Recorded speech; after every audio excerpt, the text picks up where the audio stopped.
As I headed to work, my mind kept drifting back to the conversation Olivia had started during dinner the night before. It wasn't a new topic, but lately, it had been coming up more often, and I couldn't wrap my head around why. She wanted to know how many women I'd been with before we got serious, and if I ever thought about them while we were in bed. My answer was a solid no. Olivia and I had been married for 5 years now. Even though things weren't perfect, we had what I thought was a solid relationship, built on trust, respect, love, a good physical connection, and real friendship. I assumed she felt the same. Life was good. We both had decent jobs, a nice house, and a good neighborhood, and enough money to take vacations and enjoy good food, wine, and entertainment. My name's Ethan Campbell, but everyone just calls me Eli. Olivia, my wife, is 5'7", blonde, blue-eyed, with a body that turned heads wherever she went. She was always the center of attention, not just because of her looks, but also due to her bubbly personality and that smile she had. She had a way of making people feel comfortable, get them to open up, and she seemed to really listen without passing judgment. Honestly, sometimes her friendliness came across as flirtation, but I never thought anything of it. She always insisted she kept it all harmless. I'll admit, though, she had an enviable figure, and her gym habit, for the 5 nights a week, kept her in top shape. I often joked about wanting to grab her when she walked by, and she'd just laugh it off. Physically, she was my type through and through. But Olivia wasn't perfect. Once she made up her mind about something, changing it was like moving a mountain. She was stubborn, especially about things that weren't based on facts or logic. It was one of her flaws that led to some heated conversations, though I always tried to be patient. We'd been together since college, dating exclusively for the last 2 years before we tied the knot. Unlike me, Olivia hadn't had many physical relationships before we got married. I, on the other hand, had been with quite a few women during high school and my early college years. One of them was an older, divorced woman who taught me a lot about how to please a woman. She showed me how important it was to focus on her needs before mine. When Olivia asked how I knew what I was doing in bed, I was honest with her about my past. While she was grateful for the experience I brought to the table, she also admitted she felt envious of the fact that I'd had more partners. Professionally, I work as a mechanical engineer at Abbott Labs, where I design and test injection-molded components for medical devices like ventilators and pumps. It's a job I enjoy, challenging but not too stressful, and it gives me the money and time to pursue my hobbies.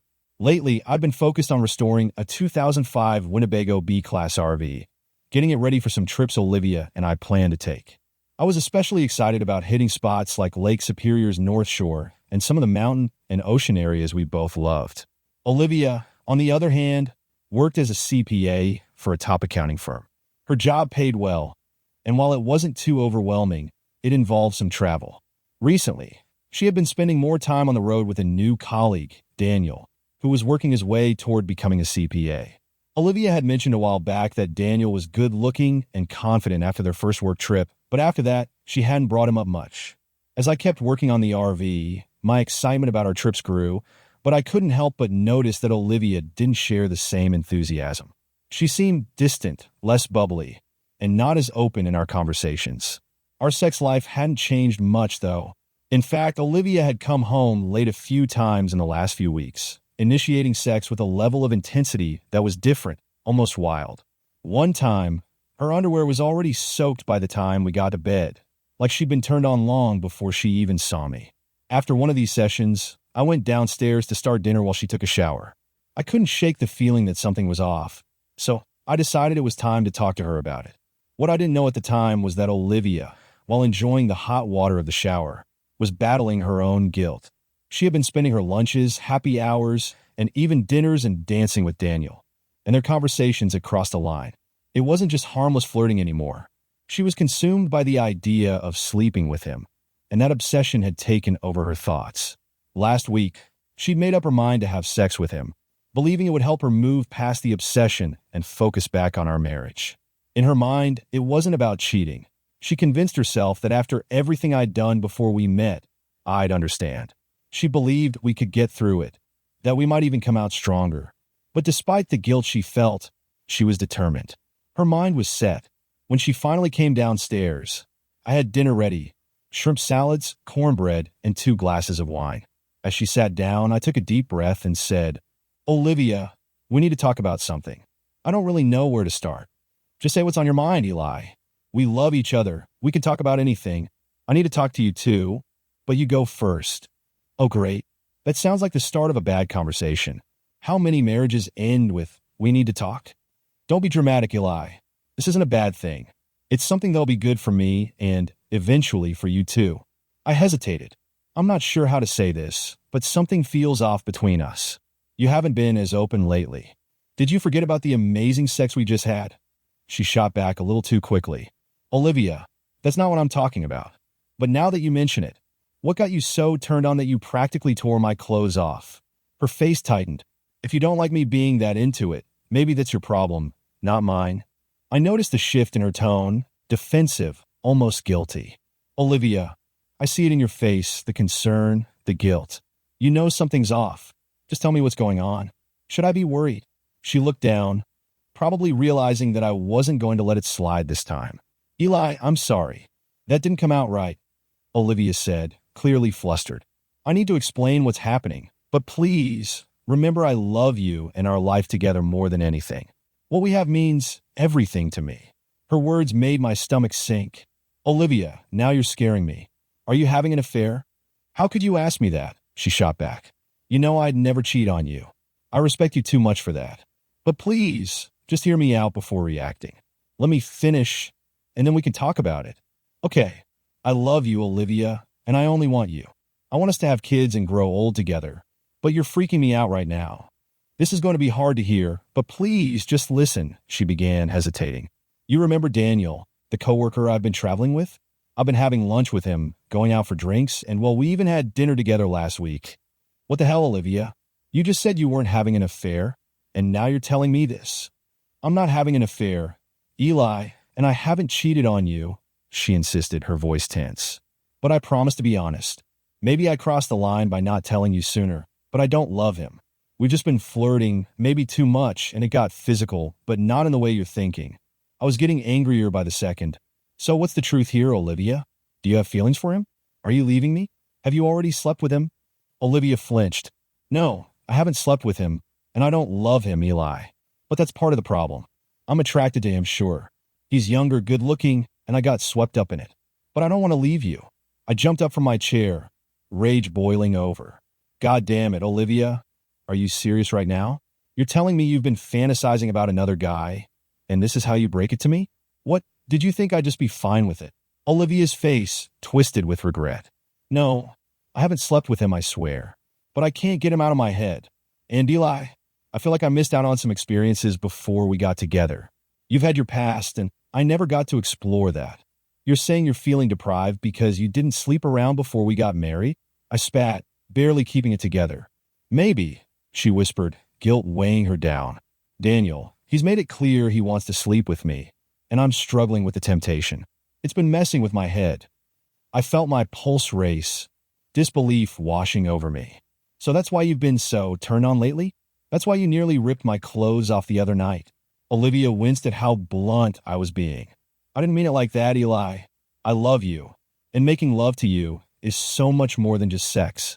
It's the best thing I've ever experienced. But I can't shake this feeling, this urge. And I've made a decision. I want to sleep with Daniel. Just once. I stared at her, unable to process what I was hearing. She pressed on, tears in her eyes now. It's just a one-time thing. I want to get it out of my system before we move forward with kids, careers, all of it. I'm asking you to let me have this. It's not because I don't love you. It's because I need to close this chapter. I'm telling you because I respect you. My body went cold, and I felt myself slump back into my chair, tears welling up. This wasn't what I expected. Not from Olivia. Not from the woman I'd married. Eli, I'm begging you to understand, she said softly. This isn't about love. It's just sex. It's a one-time thing, and I'll make it up to you for the rest of our lives. I swear I'll give you everything after this. I stood, anger rising like a tidal wave. How can you sit there and ask me to prove my love by letting you sleep with someone else? You've already cheated on me. You've been emotionally involved with this guy, kissing him, flirting, sharing private things. That's already cheating, Olivia. How can you not see that? Her face went pale. Eli, it's not like that. Like hell, it's not. I cut her off. You've been lying to me this whole time. How can I trust anything you say anymore? Olivia's voice shook, desperation setting in. It's not an affair, Eli. I haven't slept with him, but I kissed him a few times. I was drunk, and it was just the thrill of something different. It doesn't mean anything. You're delusional if you think sleeping with him is going to make things better between us. I snapped. If you go through with this, we're done. Do you understand that? I turned to leave, grabbing my keys and storming toward the door. Eli, stop. Olivia shouted after me. Don't go. Please just grow up and listen to me. This isn't as bad as you think. It'll make me better for you, for us. I spun around, fury burning in my eyes. Better for us? You honestly believe screwing another guy is going to make our marriage stronger? How can you even say you love me with a straight face? Tears streamed down my cheeks as I ran to my car, starting the engine. Olivia rushed out after me, but it was too late. Eli, no. Please come back. We can work this out. I'll make it right. I glanced at her through the window, my heart breaking. Make it right? You've destroyed everything, Olivia. With that, I drove off into the night, barely able to see through the tears. Olivia stood there, stunned, realizing how badly she had messed up. Why can't he understand that I need this? It's just sex, not love. But deep down, she knew it was more than that. She had crossed the line, and for the first time in our marriage, she felt like she had lost me. She had already planned her weekend with Daniel. Brunch on Saturday, then a night at the Hilton. She believed that once it was over, things would go back to normal.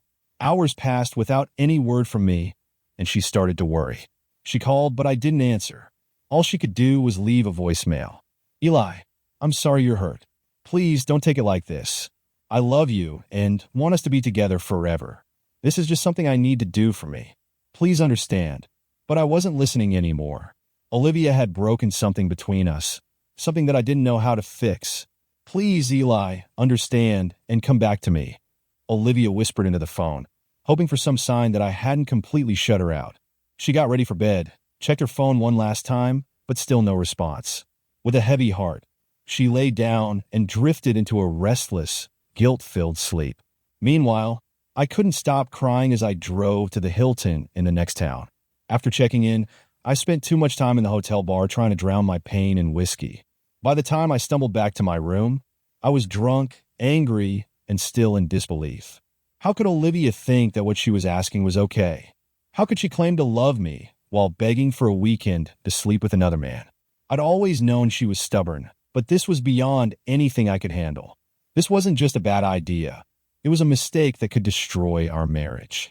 Even if I stopped her from going through with it this time, would she eventually do it behind my back? How could I ever trust her again? If I gave in and let her do this, I knew I'd never look at her the same way. And worse, would she start to resent me for not fighting harder to keep her faithful? Every scenario felt like the beginning of the end. The only hope I had was to talk her out of it and convince her to go to counseling with me to figure out why she felt the need to blow up our life like this. The next morning, Wednesday, Olivia woke up and instinctively reached over to cuddle me, only to realize I hadn't slept in our bed. Panicked, she checked the guest room, the couch, nothing. Then she looked outside and saw my car was gone. Her stomach dropped. There were no texts or voicemails from me, so she called. But when I didn't pick up, she started to feel truly anxious.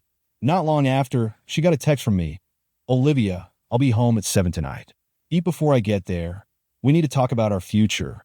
At first, Olivia brushed it off. God, Eli, stop being so dramatic, she thought, annoyed. But as she mulled over my words, worry set in.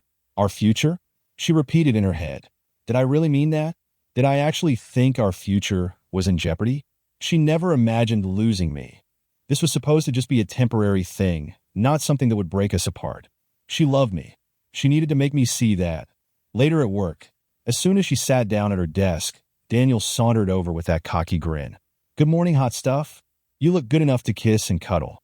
So, are we still on for Saturday? Did you tell your husband? Should I be worried? Daniel, don't worry, she said with a confident smile. I'm handling Eli. He's not thrilled, but he'll come around. Yeah, we're still on for Saturday. I'm excited. Daniel smirked and walked away, leaving Olivia to check her phone again, hoping I'd reached out. After some hesitation, she sent me another message. Eli, are you okay? Please remember I only love you and want you. Our future will be better than ever. About an hour later, I texted back, a sharp edge to my words. Yeah, sure.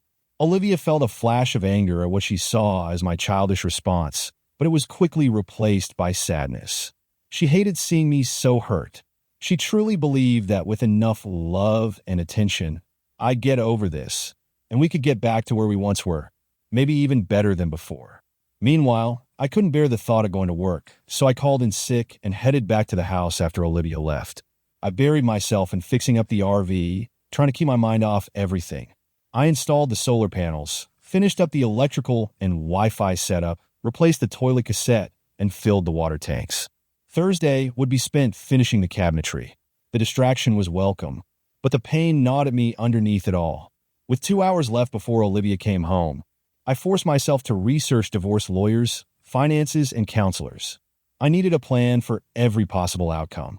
After that, I made a list of my personal belongings and drove to the bank.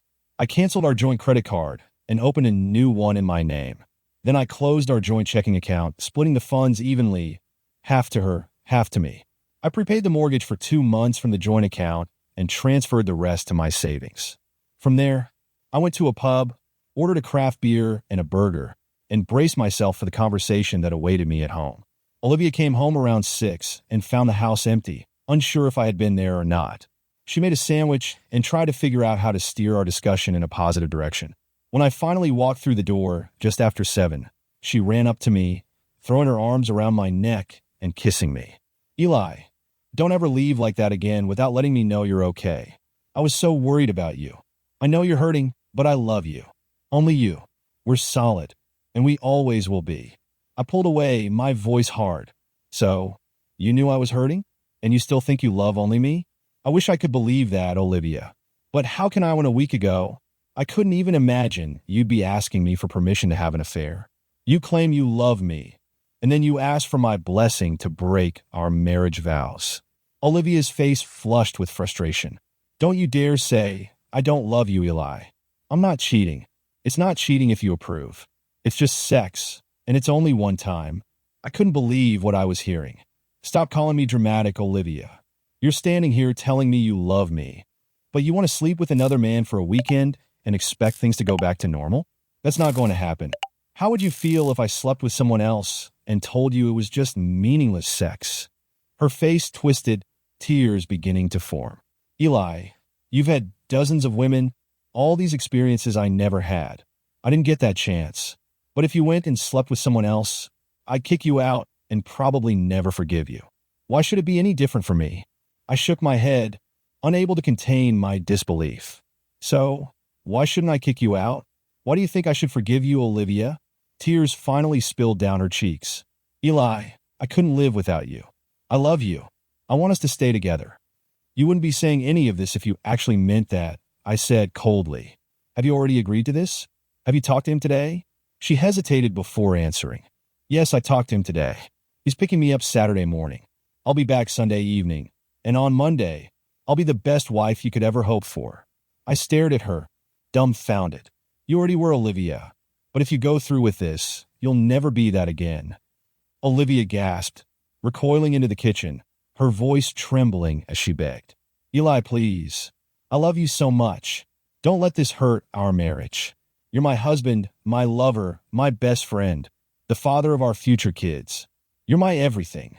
If I were really your everything, you wouldn't even be considering doing this, I said, my voice flat. This conversation is going nowhere. If you go through with it, we're done.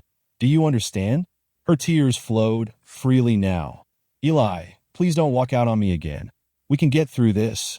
Please, just stay. I'll be back Friday night. I muttered, turning toward the door. We can spend that night together. I'll bring dinner around 7. What time is Daniel picking you up on Saturday? She hesitated before answering. I told him 11 a.m., but you don't have to leave. You could meet him. I turned back, fury in my eyes. Jesus, Olivia. If I see him, I'll beat the crap out of him. Why would I want to meet the guy who's trying to wreck my marriage? Think this through before Friday, Eli, she pleaded, trying to stop me. No, wait, please. Don't leave like this. Tell me you're okay with it, that this won't break us. Olivia, I'll never be okay with you being intimate with anyone else. If you want to sleep around, then get a divorce. You've already hurt us more than you know with what you asked for today. If you cancel this and agree to counseling with me, maybe we can still fix things. If not, we're done. Let me know your decision by Friday night, and think carefully.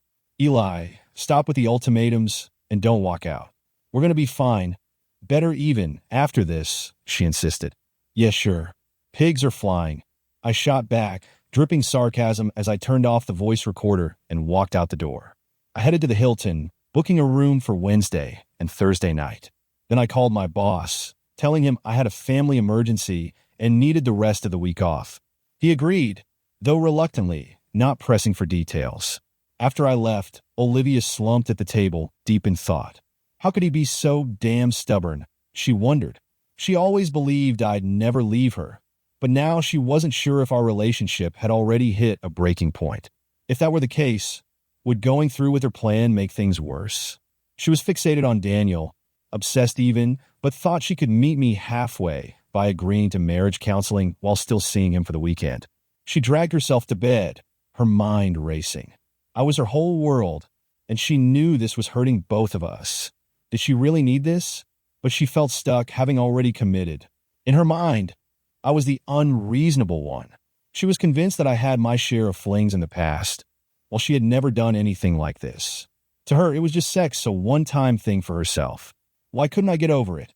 On Thursday, after Olivia left for work, I went back home and started packing my things into the RV.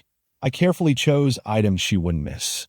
I also donated clothes I never wore to a thrift store, grabbed my tools, sports equipment, and some personal items to store in my buddy Jack's house, including a couple of my uncle's pen and ink drawings I knew he'd like. We cracked open some beers, and I laid out the whole situation for him. Jack stared at me in disbelief. Eli, are you serious? No way Olivia would do that to you. Are you sure something isn't just off with her? I don't know, man.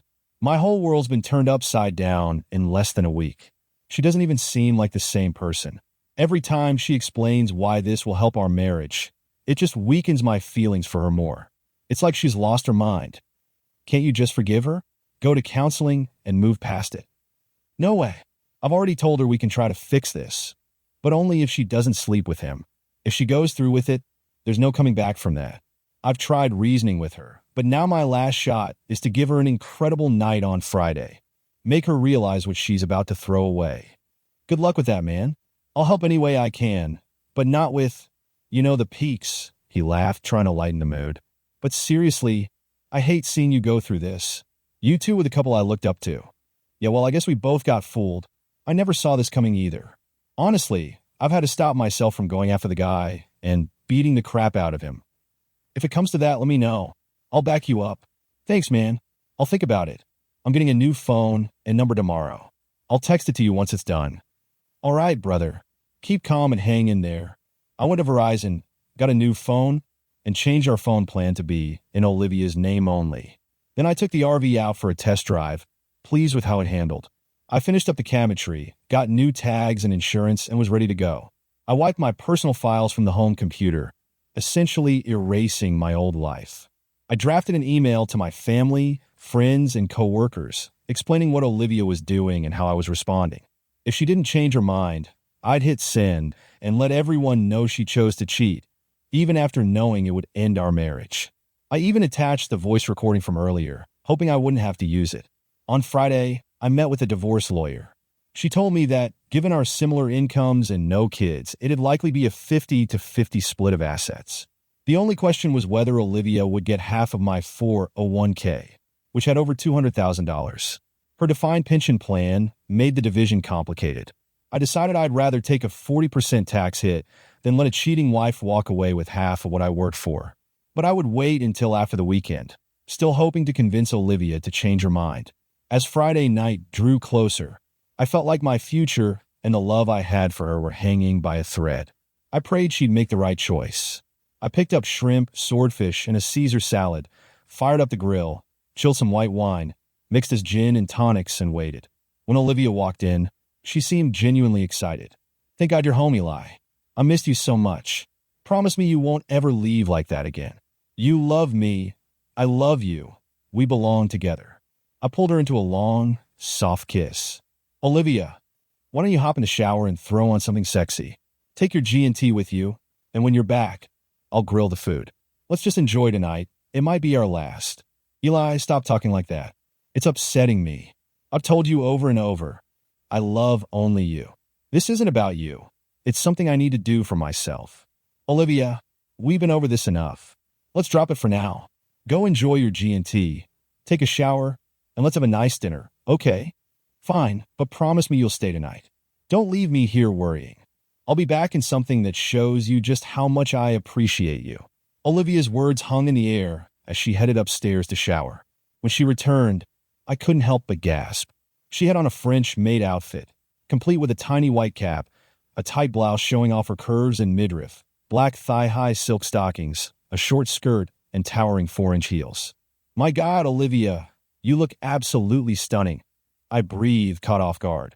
I wanted to give you a little preview of what's coming over the next few weeks, she teased, flashing a mischievous smile. I bought other outfits you'll enjoy just as much. But for now, let's get the food on the grill. I'm starving, though I'm really looking forward to dessert, she winked. We rushed through dinner, gulping down the gin and tonics and most of the first bottle of wine. My patience wore thin, and I couldn't wait any longer. Scooping her up in my arms, I carried her upstairs and gently laid her on the bed.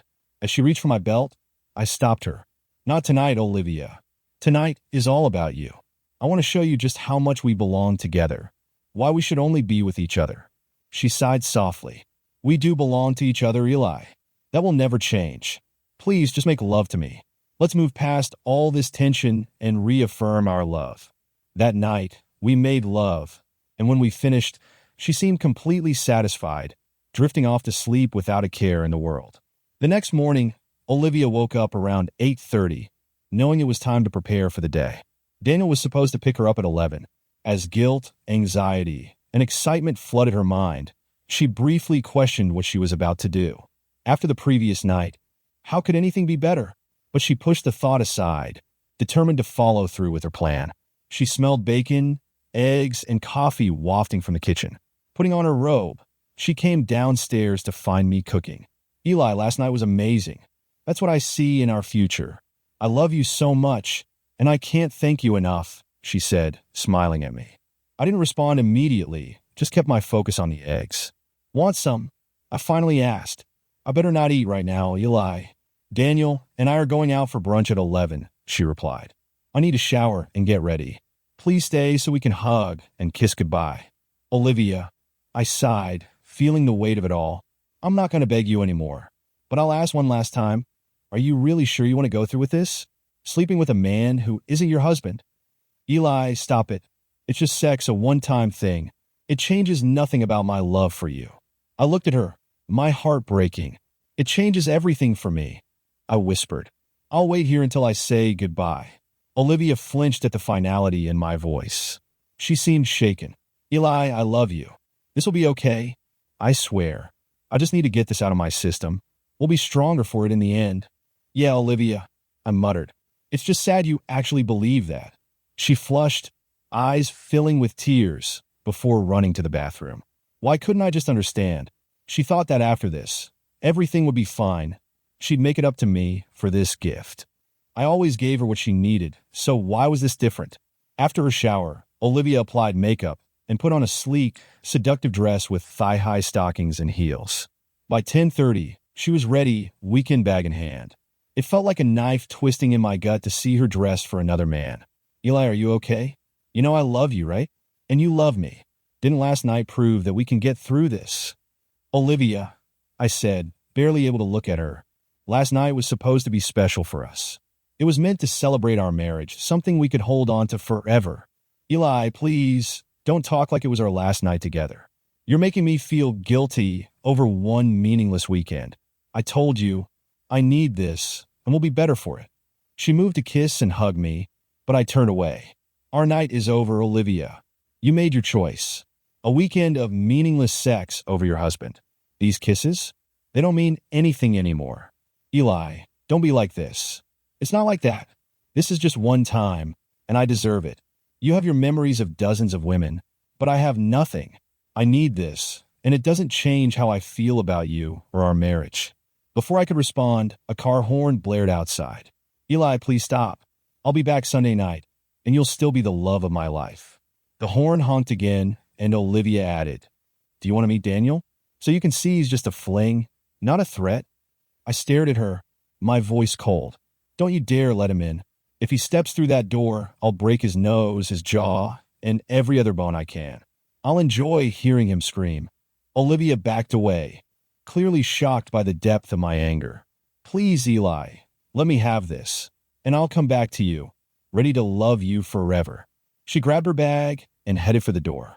Pausing to smile at me one last time, she saw the pain in my face and blew me a kiss. "Eli, I'll be the best wife when I get back. I love you. Goodbye." I waved weakly, watching as she hesitated for a brief moment before walking out. The second she was gone, I collapsed into a kitchen chair and broke down, feeling like I had done everything I could to stop her from going through with the affair. But she had been living in her own delusion, convinced this was something she needed, and somehow she thought it would benefit us. After half an hour of crying, I forced myself to get up and started moving my things to the RV. In the bedroom, I saw our wedding rings sitting in a small bowl on the dresser. I slipped them into my pocket, the sadness in my chest slowly morphing into anger. 2 hours later, I had packed all my important items. I carefully wrapped and boxed the paintings, sketches, and sculptures my uncle had left me, placing them under the queen-size bed in the RV. Not all my clothes fit, so I threw some of the rejects into the trash. As I wandered the house, my pain deepened with each glance at the life we once shared. I spotted our wedding album on the bookshelf, 40 photos from 5 years ago that once brought me joy. Now, they only fueled my rage. Grabbing a box cutter from the garage, I slashed through several of the photos, cutting out the parts with our faces and tossing them into the fireplace. I went to my desk, sat down, and pinned a final letter to Olivia, tears falling on the page.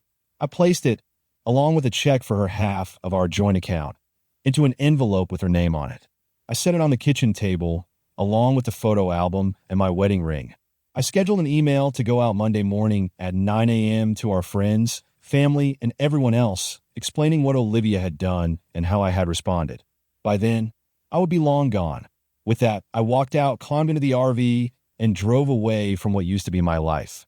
It was mid-Saturday afternoon by then, and Olivia and Daniel were likely finishing brunch and checking into the hotel for their weekend together.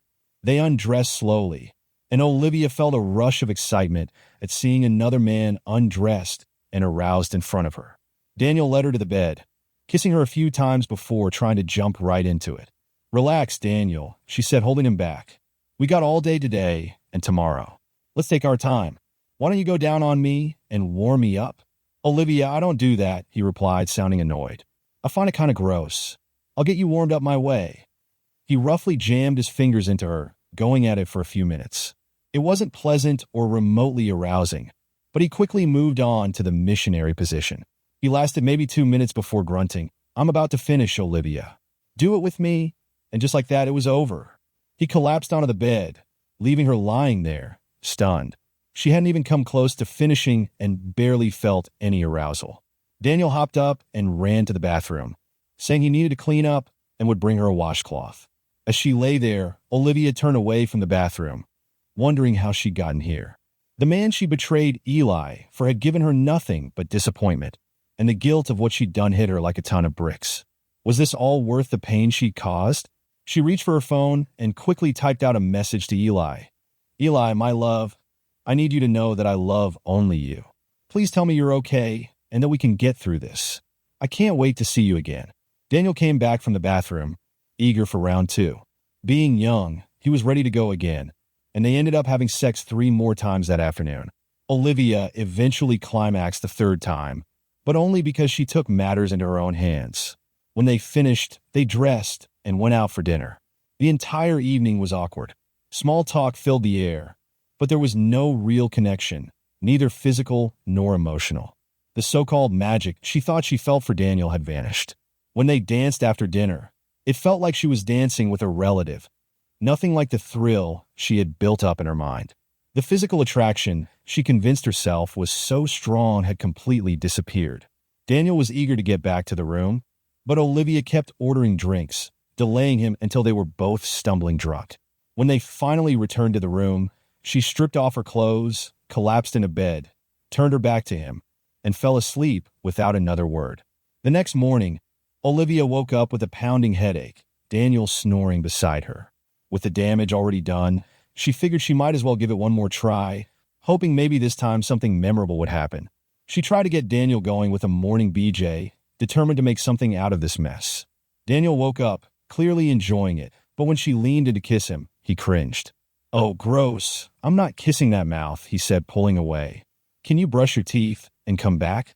Disgusted, Olivia grabbed her phone and locked herself in the bathroom. She got in the shower, scrubbing herself as if trying to wash off the guilt and shame clinging to her. After drying off, she sat on the toilet and checked her phone. Still no response from Eli. She tried calling him, but it went straight to voicemail. Frustration and regret washed over her as she sent him another message. "Eli, I love you. Please tell me you're okay. This whole thing was a mistake, and I know I want only you forever. I'll be home soon, and I need to see you.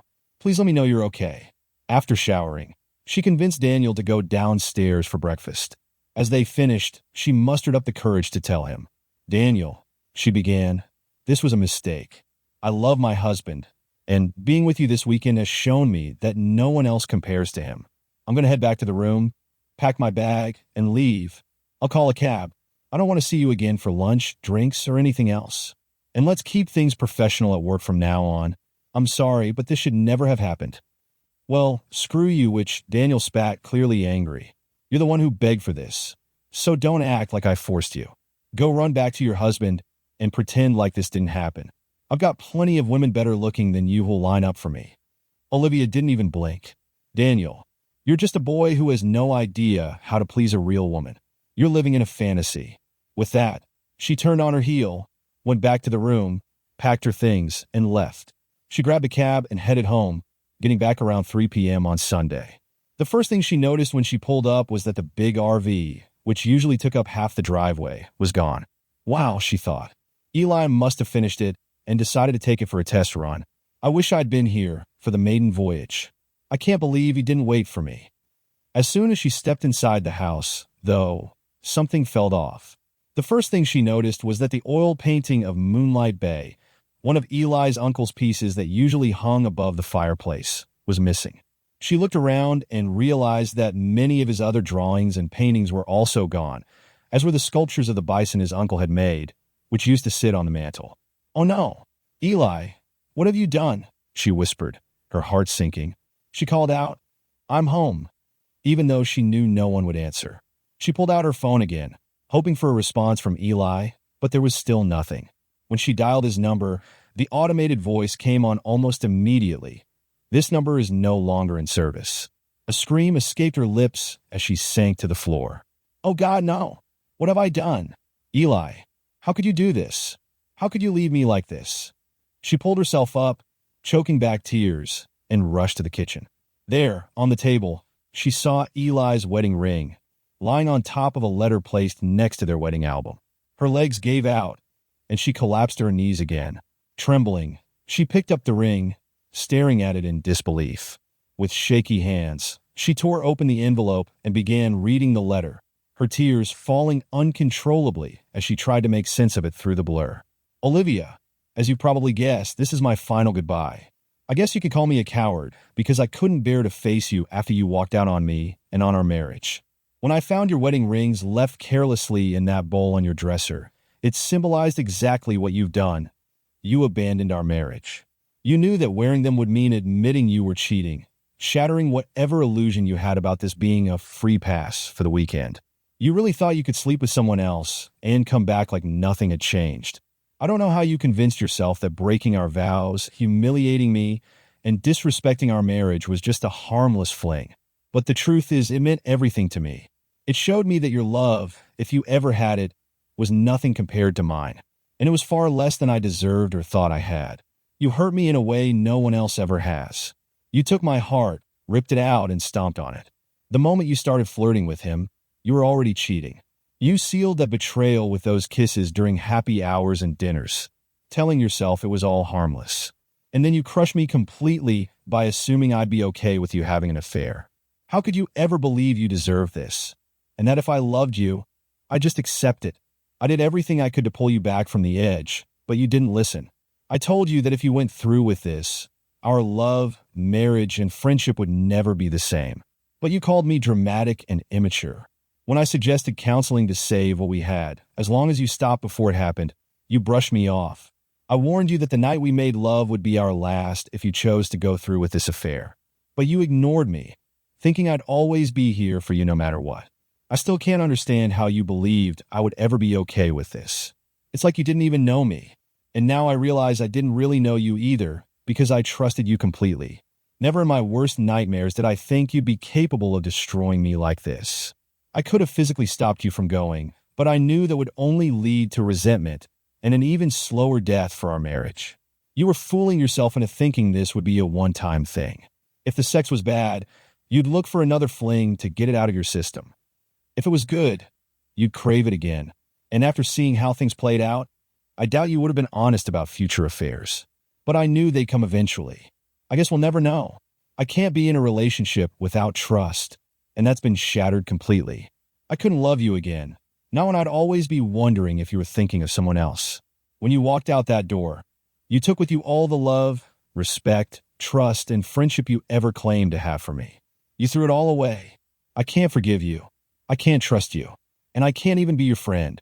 I have to cut you out of my life, just like you tore the love I had for you out of my chest. A few practical things. I've split our assets and covered the mortgage for the next 2 months. Your half of our joint accounts is in this envelope. The Verizon account is canceled as of Monday. You'll need to get your own plan.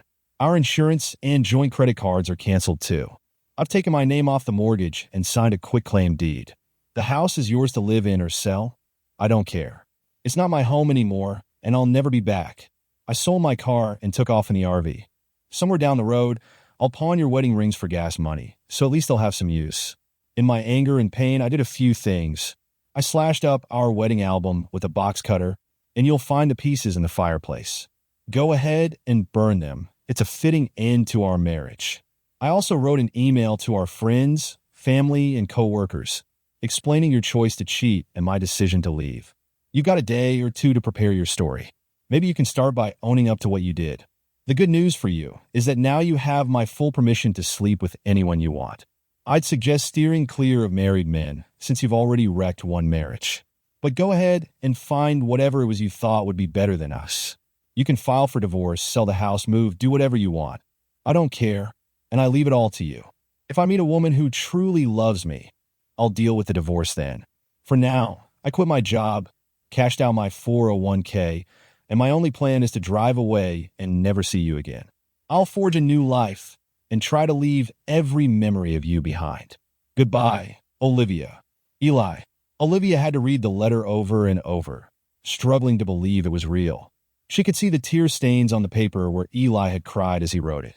She got up, her legs trembling, and saw the damage to the wedding album. Barely making it to the sink, she threw up and nearly passed out. "Oh my God, what have I done?" she whispered, tears streaming down her face. "How could I be so selfish and stupid? How could I destroy the only man I'll ever really love?" She had it all, a loving husband who gave her everything, and she threw it away for the most pathetic excuse of lovemaking with a man who just wanted to get her in bed and had no idea what to do once he did. Olivia crawled to the couch, curled up into a ball, and cried herself to sleep. She couldn't believe how stubborn she had been, so fixated on her lust for something new that she ignored every one of Eli's warnings. In just a few short weeks, she had ruined her life and knew she'd be paying the price for her betrayal forever. Meanwhile, Eli drove to the banks of the Mississippi River, planning to follow it from Minneapolis down to New Orleans.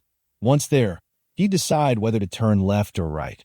He spent the long hours behind the wheel thinking about Olivia and whether he had made the right decision. He wasn't making any choices just yet. He couldn't even imagine being friends with her again, let alone a partner. Maybe if the anger wore off, and being with her felt more important than being without her, he might consider reopening the door. But even then, he gave it less than a 25% chance, knowing it would be a long, difficult road back. Back at home, Olivia was dealing with the humiliation of explaining her actions to her family, relatives, and friends. No one seemed to understand her reasoning.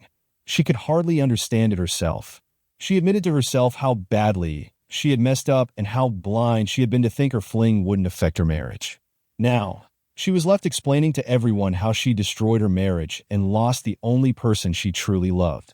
Her family and friends began to distance themselves, unable to respect her after what she'd done. Desperate, Olivia reached out to Eli's best friend, Jack Mitchell, pleading for any information about Eli's location or a phone number where she could reach him. "Please, Jack, just tell Eli that I love him," she begged. "I understand now. I know I was wrong, and I'll do anything to fix this if he'll just give me the chance. I'm never going to divorce him. I'm committed to our vows, and I won't date or be with anyone while we're still married." But no call or message ever came from Eli. Weeks went by, and still nothing. She stopped going out, lived a lonely life between work and home, and clung to the hope that somehow Eli would come back to her. She remained faithful to their marriage, waiting for him to return. About a month after Olivia's affair, Daniel answered his doorbell to find a man wearing a ski mask. Without a word, the man hit Daniel twice with a police baton, knocking him to the ground. As Daniel lay there in pain, the masked man kicked him several times in the crotch and warned, "Never mess with married women," before walking away. As time passed, both Olivia and Eli reflected on the choices they'd made, and neither could fully comprehend how she thought it would ever be okay. 3 years later, Olivia was still waiting for Eli, but he never came back. One morning, as she was heading out for work, a man approached her and asked her name. When she confirmed, he handed her an envelope. "You've been served," he said. Olivia didn't cry or even react. She just stood there, staring at the papers. Finally, she let out a small, sad smile and whispered to herself, "All the best, Eli. I hope you have a wonderful life." Thanks for watching, and don't forget to like and subscribe. New cheating wife stories tomorrow.